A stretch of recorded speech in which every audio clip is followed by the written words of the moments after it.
अब्रह्मबालं भुवनस्य पालं संसारे मायामतिमोहजालं एषो विशालं शशुपालकालं गोविन्दवालं मनसा स्मरामि गोविन्दवालं मनसा स्मरामि। श्री गोपाल कृष्ण भगवान की जय। आज जन्माष्टमी के शुभ अवसर पर महानुभाव टीवी यूट्यूब चैनल के द्वारा आपके समक्ष उपस्थित होने का अवसर प्राप्त हुआ। इस महानुभाव टीवी के प्रवक्ता, महानुभाव साहित्य के प्रकाशन संस्था के संचालक, प्रकाशक, व्याख्याते सन्मित्र श्री पूजनीय धनंजय दादाजी लोनारकर तथा उनके सहयोगी गोपाल जी सुरड़कर, इन दोनों के सहयोगवश आपके समक्ष उपस्थित हुआ हूँ। इस 2021 की जन्माष्टमी मनाते समय परमात्मा भगवान गोपाल कृष्ण को हमें याद करना है। ऐसे तो भारतीय संस्कृति का अगर हम विचार करते हैं तो भारतीय संस्कृति उत्सव प्रिय, आनंद समारोह में सम्मिलित होने वाली संस्कृति है। हमें उत्सवों में, जयंती समारोह में,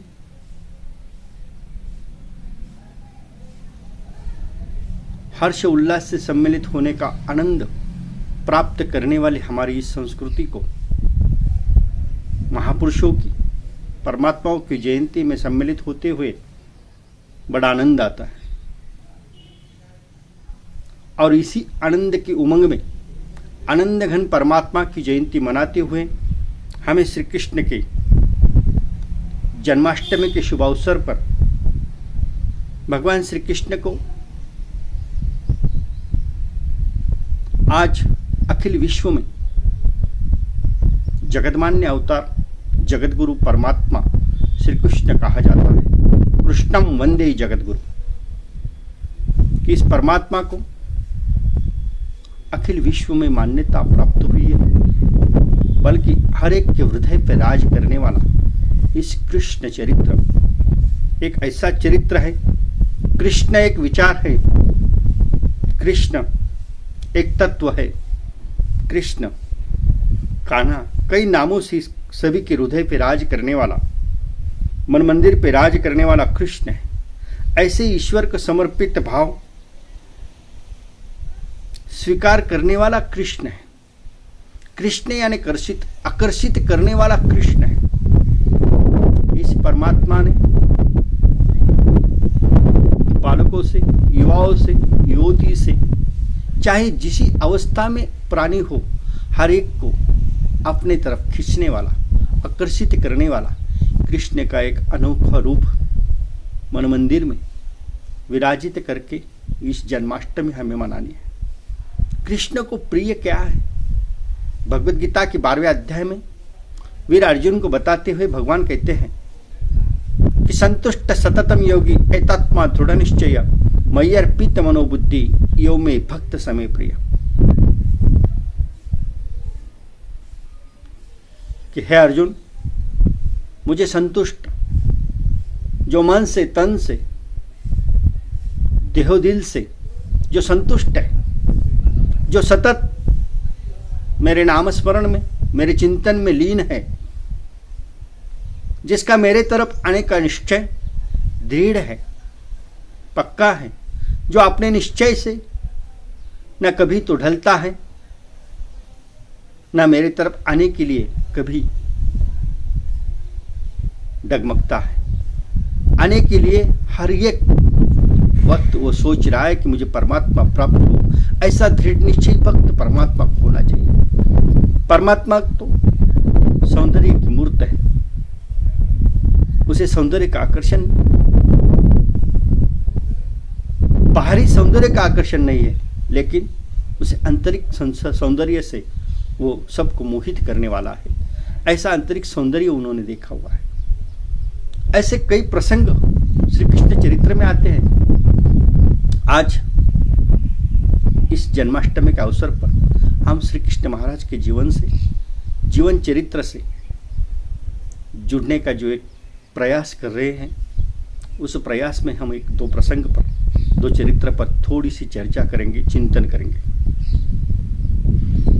जब अक्रूर जी ने गोकुल से श्री कृष्ण और बलराम जी को मथुरा उत्सव में सम्मिलित होने के लिए महाराज कंस का निमंत्रण लेते हुए जब गोकुल अक्रूर जी पहुंचते हैं और वहां से जब बाल स्वरूप 16-17 आयु के भगवान गोपाल कृष्ण और बाल बलराम दोनों भाइयों को लेकर आते हैं, मथुरा के घाट पर पहुंचने के बाद श्री कृष्ण परमात्मा बाल लीलाओं में तो आप सब ने उनको सुनाई है। वो चरित्र आप सबको याद ही है। मोहित करने वाली उनकी बाल लीलाएं थी। नटखट माखन चोर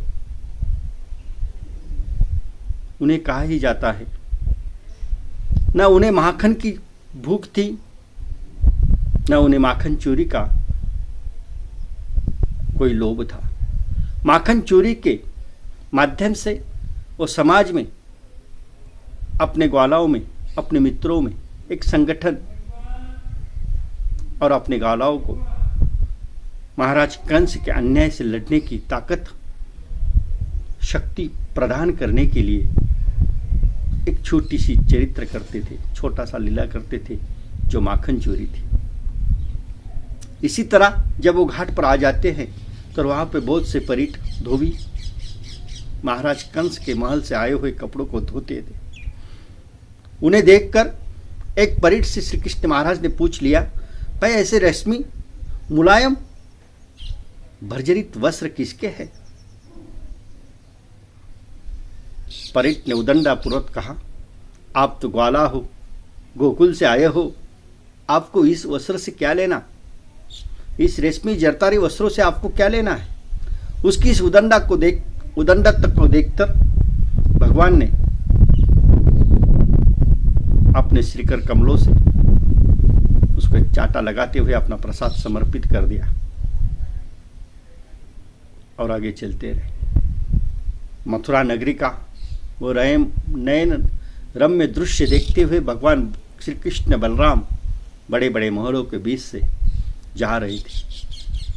सभी मथुरावासी भगवान श्री कृष्ण का वो नन्हा सा रूप, अलौकिक सौंदर्य से भरा हुआ रूप दर्शन करके बड़े आनंद उल्लास में झांक झांक के इन दोनों को देख रहे थे।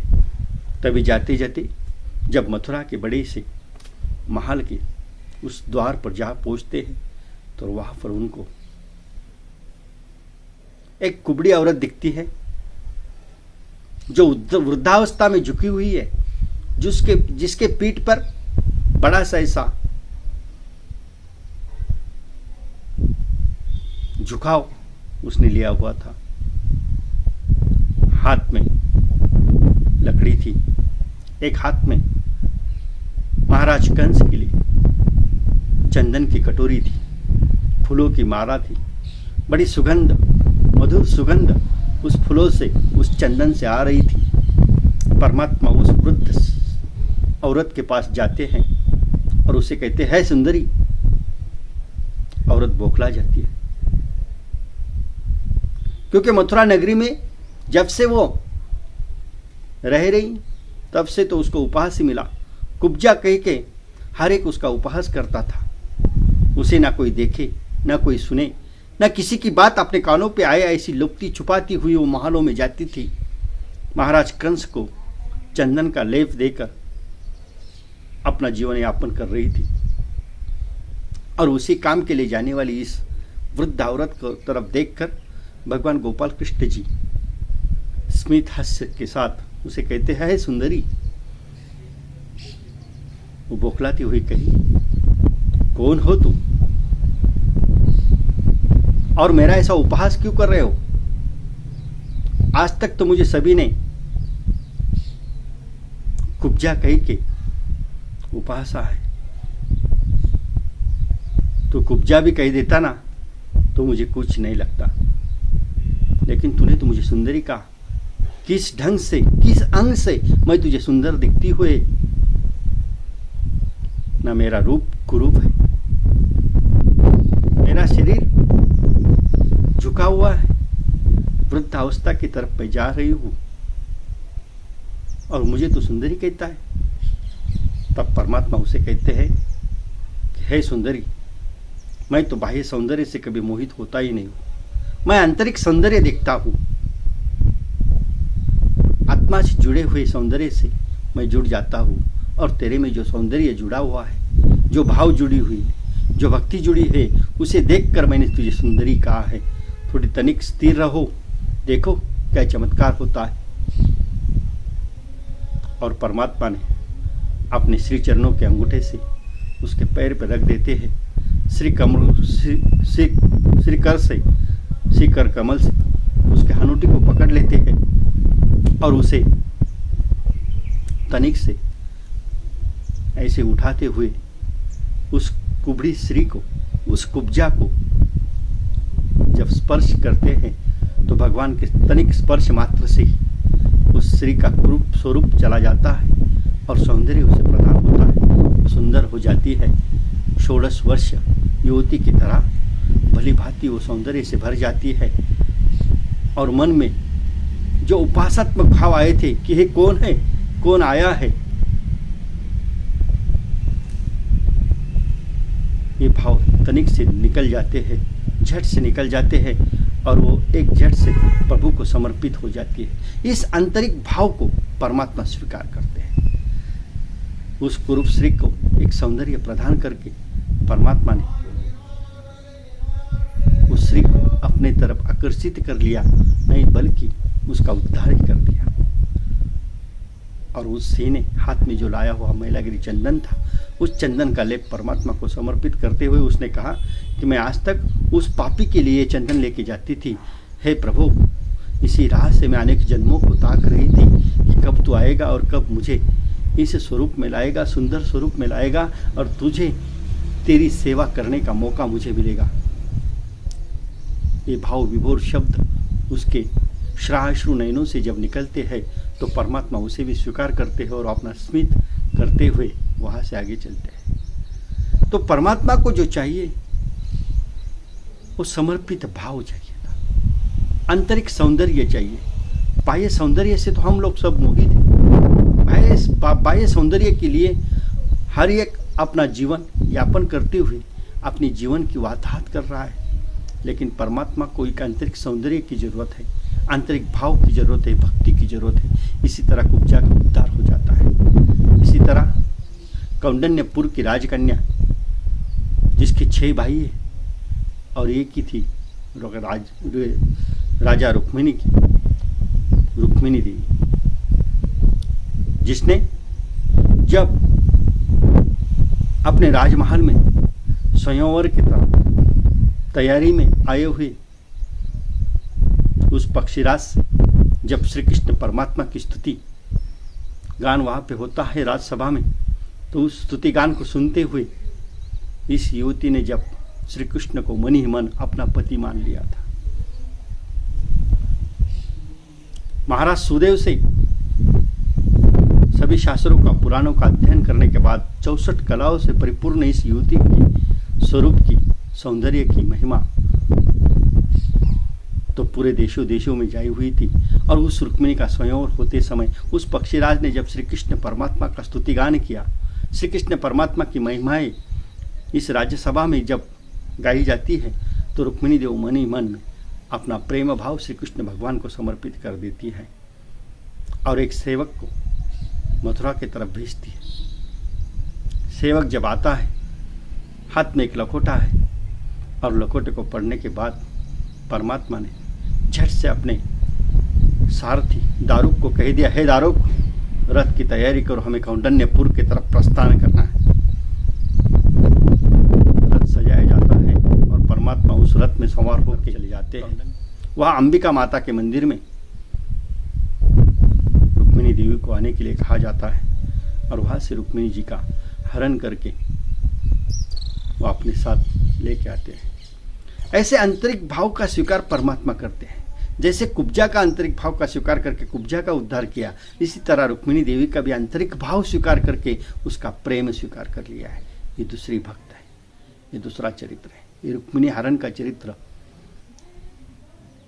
रुक्मिणी देवी को पत्नी के रूप में स्वीकार कर लिया, कुब्जा को भक्त के रूप में स्वीकार कर लिया। अर्जुन देव की बात ही मत कीजिए। अर्जुन देव तो एक ऐसा वीर नर पुरुष है। पांची पांडवों में अर्जुन परमेश्वर का निस्सीम भक्त था, बल्कि परमेश्वर का प्रिय भक्त था, जिसके लिए परमात्मा ने सारथ्य करना भी स्वीकार कर लिया था। युद्ध के प्रसंग में जब दुर्योधन और अर्जुन परमात्मा के पास जाते हैं, तो परमात्मा के पास जाने के बाद अर्जुन पहले से ही वहां पहुंचा हुआ था। परमात्मा के श्री चरणों में पड़ी हुई छोटी सी जगह पे वो बैठ जाता है और सिराने पे पड़ी हुई एक आसन खाली रहता है। थोड़ी देर में दुर्योधन वहाँ पे आ जाता है और दुर्योधन सोचता है मैं तो राजा हूँ, मैं इस ग्वाले के पैरों में कैसे बैठूं। वो सिराने बैठ जाता है। परमात्मा जब उठ जाते हैं तो प्रथम अर्जुन को देखते हैं और अर्जुन को देखने के बाद कहते हैं, अर्जुन तुम यहाँ कैसे आना हुआ। तभी दुर्योधन कहता है हम भी यहाँ आए हुए हैं। तो परमात्मा कहते हैं नींद से उठने के बाद तो पहले पैर की तरफ का आदमी दिखता है ना, आप भी आए युवराज। युवराज दुर्योधन की तरफ देखते हैं और बोला आपके आने का मतलब क्या है। तब दुर्योधन ने कहा अभी सब परिस्थिति तो आपके सामने है, युद्ध का प्रसंग है और युद्ध में सहायता मांगने के लिए हम लोग आए हुए हैं। तो युवराज दुर्योधन कहते पहला अधिकार मेरा है। परमात्मा कहते मांगो, लेकिन मेरी दो शर्तें हैं। एक तो मैं अकेला हूं, मैं न युद्ध में शस्त्र लूंगा, मैं बस दो ज्ञान की बातें बताऊंगा, विचार बताऊंगा, और एक मेरी नारायणी सेना है। दोनों में से जो चुनना है वो चुन लो। दुर्योधन कहता है इस अकेले को चुन के क्या करेंगे, मुझे तो सेना चाहिए। वो नारायणी सेना चुन लेता है और भक्त अर्जुन परमात्मा को चुन लेता है। कहता है कि हे परमात्मा मुझे तू ही चाहिए। ऐसे नरवीर नरश्रेष्ठ अर्जुन की बात कहा जाता है कि अर्जुन तो 10 अवधानी है। एक जगह नहीं, दो जगह नहीं, वो तो 10 लोगों से एक ही साथ शरसंधान कर सकता था, एक ही साथ 10 लोगों से बात कर सकता था। ऐसा 10 अवधानी अर्जुन है, जिसके बारे में हमारे शास्त्र में कहा जाता है कि अर्जुन के सवाल कैसे थे, अर्जुन की शंका कैसी थी। शर शंदिलिया ऐसे अर्जुनाचा शंका, मतलब जैसे युद्ध प्रसंग में एक आधा योद्धा खड़ा रहता है और उसके बाणों को आने के लिए बाण के पीछे बाण निकालने वाला जो योद्धा होता है वो सोचता नहीं मैं दूसरा बाण कब निकालूं। इसी तरह अर्जुन के प्रश्न थे, अर्जुन के सवाल थे, और उस सवालों का जवाब परमात्मा श्री कृष्ण ने दिया था। ऐसा आंतरिक भाव जिस भक्त में हो, आंतरिक भाव से जो विभोर हो, ऐसा भक्त परमात्मा को प्रिय है। और यही बात 12वें अध्याय में भगवान कहते हैं कि वो संतुष्ट होना चाहिए। हम अगर हमारे जीवन का विचार करते हैं तो हम कहाँ संतुष्ट हैं। हम जन्म से आज तक हर एक लालसा में फंसे हुए हैं, हर एक मोह में फंसे हुए हैं, हर एक चीज़ में अटके हुए हैं, फिर भी हमें संतुष्टि नहीं मिलती है। इस भक्तों को तो सब कुछ मिल गया था, उन्हें मिलाना था परमात्मा। हम जब मंदिर में जाते हैं तो हमारी मांगे रहती हैं, हम सुख मांगते हैं। परमात्मा से दुख की मांग तो हमने कभी की ही नहीं। परमात्मा से मांगना है तो क्या मांगना चाहिए। युद्ध का प्रसंग खत्म हो गया था, महाभारत की एक छोटी सी घटना है। और जब द्वारका जाने की प्रभु प्रस्थान की तैयारी हो रही थी तो परमात्मा माता कुंती से मिलने चल जाते हैं और कुंती देवी से कहते हैं बुआ जी अब मैं आता हूँ। क्योंकि माता कुंती परमात्मा की रिश्ते से तो बुआ भी लगती थी, भक्त भी लगती थी। तो माता कुंती कहती है हे कृष्ण हे परमात्मा, जब मेरे बच्चे संकट में थे तू साथ था। आज युद्ध खत्म हो गया, मेरे बच्चों को विजयश्री प्राप्त हुई वो तेरे आशीर्वाद से। और आज सब सुखों का यहाँ पे लालना है और तू जा रहा है। अगर वो तुझे देना ही है तो मुझे दुख दे दे, क्योंकि दुखों में तू मेरे साथ था। आज सुख आ गया तो तू परमात्मा द्वारका जाने की तैयारी कर रहा है, प्रस्थान कर रहा है। इस सुखों का मैं क्या करूं? और हम मांगते हैं सुख, भक्त मांगता है परमात्मा से दुख, क्योंकि दुख में, संकट में, संघर्ष में परमात्मा साथ रहता है। ऐसा जो अर्जुन एक भक्त था, ऐसा भक्त हमें बनना है। सततम योगी, सतत परमात्मा के चिंतन में हमें लीन होना है, परमात्मा को समर्पित रहना है। जो सतत परमात्मा का चिंतन करता है, सतत परमात्मा के कीर्तन श्रवण करता है, वो भक्त परमात्मा को प्रिय है। एतात्मा दृढ़ निश्चय, उसके तरफ जाने का जो अपना निश्चय है वो भी दृढ़ होना चाहिए। 2021 की जन्माष्टमी का अगर विचार किया जाए तो आज भी कोरोना महामारी पूरी तरह से विश्व से खत्म हुई ऐसा हम कह नहीं सकते, लेकिन फिर भी 2021 का जन्माष्टमी का महोत्सव बनाते समय 2020 में जिस महामारी से पूरे विश्व ने संघर्ष किया और 2020 की महामारी में जिन लोगों को इस महामारी का शिकार होना पड़ा, मृत्यु का जो भय था वो भय किस तरह का होता है वो आंखों देखी। हम सब 2021 में जो भी आज यहाँ पे इस वीडियो ट्यूब द्वारा या फिर जो भी जीवित है वो सब इस चीज़ का अनुभव कर चुके हैं। तो 2021 की इस जन्माष्टमी हमें परमात्मा से यही मांगना है कि हे परमात्मा, ऐसे अगणित संकटों से भरा हुआ इस संसार में हम तो जीवित रह रहे, फिर भी तुम्हारी भक्ति में हमें लीन होने का अवसर नहीं मिल रहा, तुम्हारे नाम चिंतन में हमें लीन होने का अवसर नहीं मिल रहा है। यही अवसर हमें प्राप्त कर दे। इन भक्तों का जैसे तूने उद्धार किया है, इन भक्तों ने अपना भाव विभोर होकर आंतरिक भाव तुझे जो समर्पित किया है, उस भाव को तूने स्वीकार करते हुए इनका उद्धार करने के लिए स्वयं तुम वहाँ पे उपस्थित थे। आज 5000 साल बाद हम तेरी जयंती मनाते हुए हम यही मांगेंगे कि हे परमात्मा, हमारा आखिरी समय भी तेरे ही श्री चरणों में हमें समर्पित होना है। और परमात्मा ने तो वो अभय वचन भी दिया है कि मामेकम शरण हो जा, तुझे शरण आने की मुझे बुद्धि होनी चाहिए। तुझे शरण आने के लिए मेरी जो लालसा है, मेरी जो कामना है, मेरी जो षड्रिपु है, इसे ख़त्म करने की तू मुझे बुद्धि दे दे। यही मांग हम इस जन्माष्टमी के अवसर पर कर सकते हैं। ऐसे भाव विभोर आंतरिक भक्ति को स्वीकार करने वाला जो है वो कृष्ण है। और इस कृष्ण की अष्टमी जन्मोत्सव हम लोग सब आनंद उल्लास से मना रहे हैं। और आज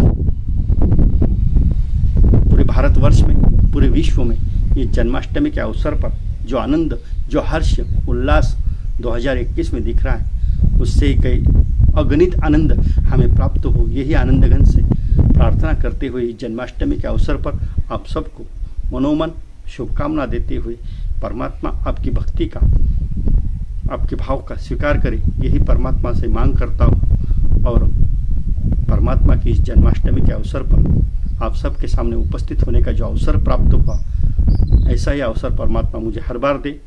इस शब्द सुमन को परमात्मा के श्री चरण में समर्पित करते हुए भगवान श्री कृष्ण महाराज को नमन करते हुए इस जन्माष्टमी के अवसर पर गोपाल कृष्ण महाराज जी को फिर से एक बार त्रिवार वंदना करके मेरे विचारों को यहाँ पे विराम देता हूँ। जय श्री कृष्ण। दंडवत प्रणाम।